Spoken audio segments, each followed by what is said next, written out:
تم یہ سوچ رہے ہو نا کہ میں اتنی دعائیں کر رہا ہوں، اللہ سے اتنا مانگتا ہوں، مگر اب تک وہاں سے جواب نہ آ سکا۔ میں بالکل جانتا ہوں کہ تمہیں ایسے ہی خیالات آ رہے ہوں گے، تو یاد رکھو، جس طرح تم اپنی زندگی کے ایک ایک معاملے کا حساب رکھتے ہو نا، اللہ تعالیٰ بھی اپنے بندوں کے ایک ایک سجدے کا، اس کی ایک ایک دعا کا حساب رکھتا ہے۔ ارے وہ تو ایک آنسو سے مانگی گئی دعا نہیں بھولتا، پھر وہ تمہیں کیسے بھول سکتا ہے؟ کیا تم جانتے ہو کہ یہ مشکلات اور تکلیفیں زندگی میں آخر آتی کیوں ہیں؟ سنو، یہ جو دکھ ہوتا ہے نا، اس کے پیچھے بھی بہت ریزن ہوتی ہیں، ہم معصوم انسان کہاں جان پاتے ہیں۔ یاد رکھو، اس دنیا میں کوئی انسان ایسا نہیں گزرا جس پہ مشکلات نہ آئی ہوں۔ اصل میں مشکلات اور تکلیف کا زندگی میں آ جانا اللہ پاک کی طرف سے ہمارے لیے ایک امتحان ہوتا ہے۔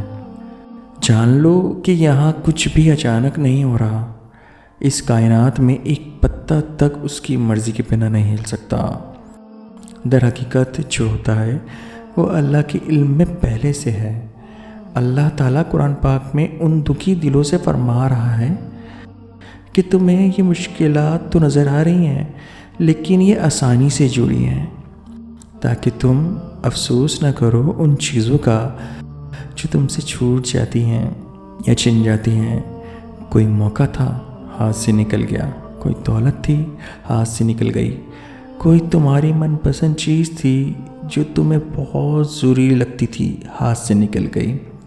سنو، میرا اللہ قرآن پاک میں خود تم سے فرما رہا ہے کہ جو چیز تمہارے ہاتھ سے نکل جائے اس پہ ہرگز غم نہ کرو، کیونکہ اگر تم افسوس کرو گے تو اس کا مقصد تم اللہ پر یقین نہیں رکھتے۔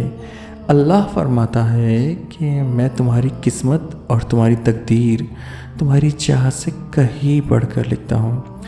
اگر تم یہ گمان کرتے ہو کہ مشکلات آخر میں میرے ساتھ ہی کیوں، تو زندگی میں مشکلات کی ہمیشہ ایک ایکسپائری ڈیٹ ہوتی ہے۔ غم مسلسل نہیں رہتا، یہ صرف تمہارا ایک امتحان ہے جس کا دورانیہ کسی کے لیے کم اور کسی کے لیے تھوڑا سا زیادہ ہو جاتا ہے۔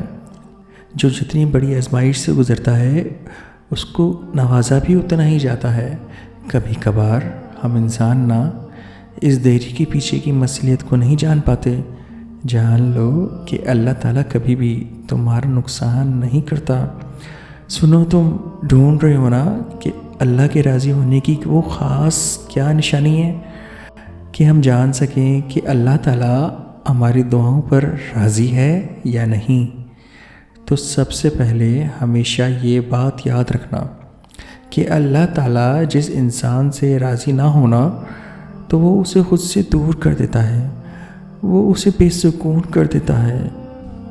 جان لو، اللہ تعالیٰ اس انسان کی پکار اتنی پیاری رکھتا ہے جو اسے آنسوؤں سے یاد کرتا ہے۔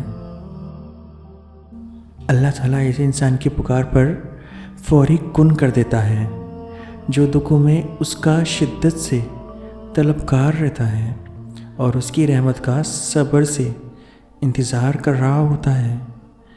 نبی کریم صلی اللہ علیہ وسلم نے فرمایا، جب بندہ کہتا ہے یا رب، تو اللہ کہتا ہے لبیک، مانگ تجھے عطا کیا جائے گا۔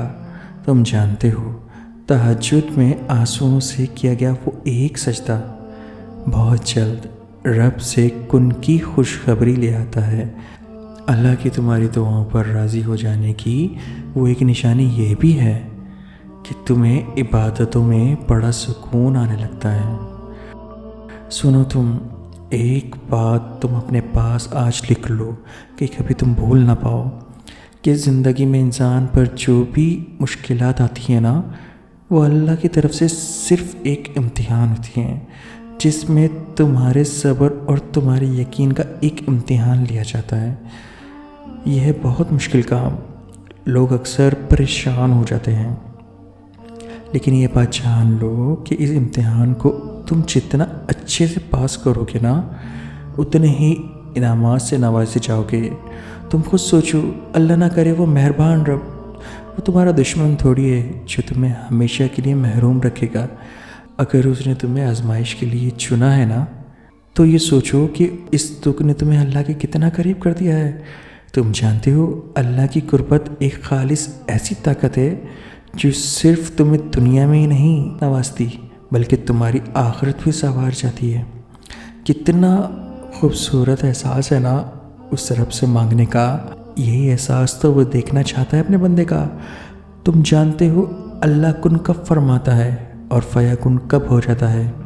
جب تم اپنی زندگی کے گھوڑے کی لگامیں اللہ کے ہاتھ میں دے دیتے ہو اور خود بنا کسی خوف کے چپ چاپ اس گھوڑے پہ سوار ہو جاؤ۔ تم نے اللہ کو بتا دیا ہے نا کہ کہاں جانا چاہتے ہو، تو بس پھر تمہیں وہاں کیسے پہنچنا ہے یہ سوچنا اب تمہارا مسئلہ نہیں۔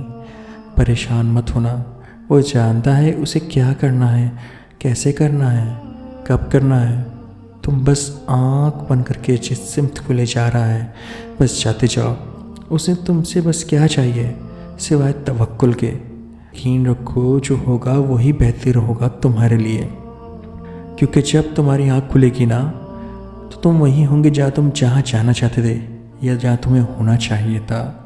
قرآن میں ایک لفظ کہہ دیا ہے، میرے رب کو اپنے پیارے بندوں کی فیوچر پلاننگ کا خود سے فیصلہ کرنا ہوتا ہے، کیونکہ ابھی تمہیں نہیں پتہ کہ تمہاری پلاننگ جو تم نے کی ہے وہ فیوچر میں کتنی نقصان دہ ہو سکتی ہے۔ یاد رکھو اللہ تعالیٰ ہمیشہ تمہارے لیے ہمیشہ سیف زون رکھتا ہے۔ وہ تمہاری بہتری کے لیے ایسے پرماننٹ راستے بنا رہا ہوتا ہے جو تمہارے وہم و گمان میں بھی نہیں ہو سکتے۔